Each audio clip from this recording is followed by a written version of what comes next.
एक साथ नारेबाजी करें। भारत माता के, भारत माता के, डॉक्टर बाबासाहेब आंबेडकरांचा।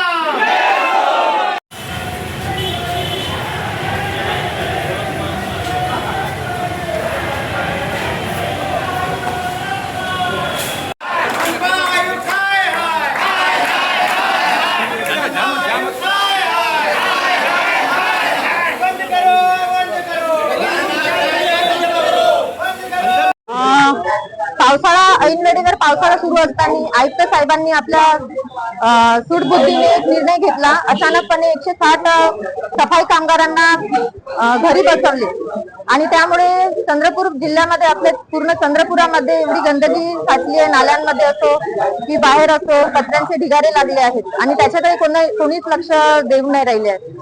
तसेच आपले कामगार जे आहेत त्यांना अचानकपणे बंद केल्यामुळे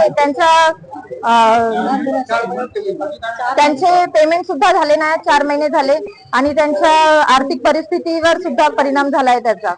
तर आयुक्त साहेबांना आम्हाला एवढंच लक्षात आणून द्यायचं आहे की चंद्रपूरमध्ये एवढे घाण जमा झाली आहे ते आता त्यांच्या कॅबिन पर्यंत सुद्धा आली आहे।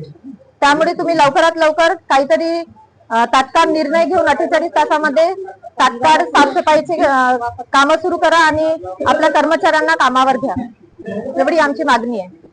तसेच एक वर्ष झालंय आपल्याला हे आयुक्त साहेब लाभलेले आहेत, परंतु चंद्रपूरचे प्रश्न त्यांनी एकही सोडवलेला नाही आहे। पाणी पुरवठा असो, स्वच्छता असो किंवा आपल्या बांधकाम असो, अतिक्रमण किंवा विकास कामे यांचे एकही प्रश्न त्यांनी अजूनपर्यंत सोडवले नाही आहे। उलट प्रश्न वाढत आहेत आपल्या चंद्रपूरचे आणि आमच्या कामगारांना न्याय मिळावा एवढीच आमची मागणी आहे। आणि अशी आयुक्त आम्हाला आमच्या कामाचे नाही, आयुक्त हटाव चंद्रपूर बचाव ही आमची सर्वांची मागणी आहे।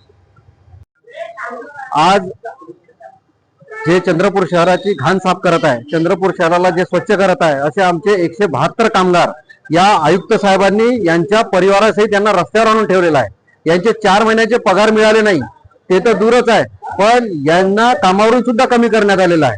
म्हणजे 172 सोबत जर त्यांचे घरचे 4 लोक पकडले, साधारण 700-800 लोकांना यांनी रस्त्यावर बेघर करण्याचं काम या आयुक्तांनी केलेलं आहे। वारंवार आम्ही यांना निवेदन देत आहोत की तुम्ही पगार करा, कामगाराचा पगार करा। 7 तारखेला आमच्या आयुक्तांसोबत बैठक झाला, आयुक्तांनी सरळ आम्हाला म्हटलं की तुम्ही ठेकेदाराच्या घरावर जाऊन बसा। म्हणजे महानगरपालिकांची काही जबाबदारी नाही, महानगरपालिका आयुक्त कुठली जबाबदारी घ्यायला तयार नाही। आम्ही यांना कायदा सांगितला, लेबर ऍक्ट, गेल्या 20 वर्षापासून हे कामगार नाली सफाईचं काम करत आहे। यांना किमान वेतन मिळत नव्हतं, आता किमान वेतन मिळायला लागलं होतं। परंतु या आयुक्तांना आम्ही सांगितलं की ठेकेदार जर पगार देत नसेल तर कामगार कायदा 21(4) अंतर्गत तुम्ही मुख्य नियोक्ता म्हणून पगार देऊ शकता।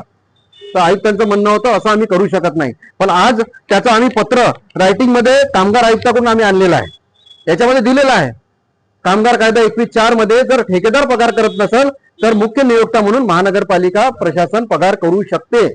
आता यांच्या मुलांच्या शाळा सुरू झालेल्या आहे, पावसाळा आहे, औषधोपचाराचा खर्च आहे, यांनी कुठून भागवावं? आम्ही या आपल्या चॅनलच्या माध्यमातून आयुक्त साहेबांना विनंती करतो की त्यांनी पगार यांचा तात्काळ 2 दिवसात जमा करावा।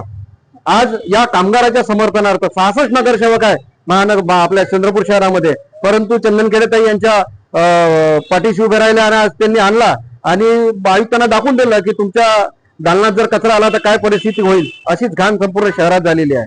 आयुक्तांना मी विनंती करतो पुन्हा एकदा आपल्या माध्यमातून की जर त्यांनी येत्या बुधवारपर्यंत जर त्यांनी या कामगारांचे पगार त्यांच्या खात्यात जमा नाही केले तर संपूर्ण परिवारासहित, मुलाबाळासहित आम्ही महानगरपालिकेत येऊन ठिय्या मांडून बसू आणि याला संपूर्ण जबाबदारी महानगरपालिका प्रशासन आणि आयुक्त साहेब राहील।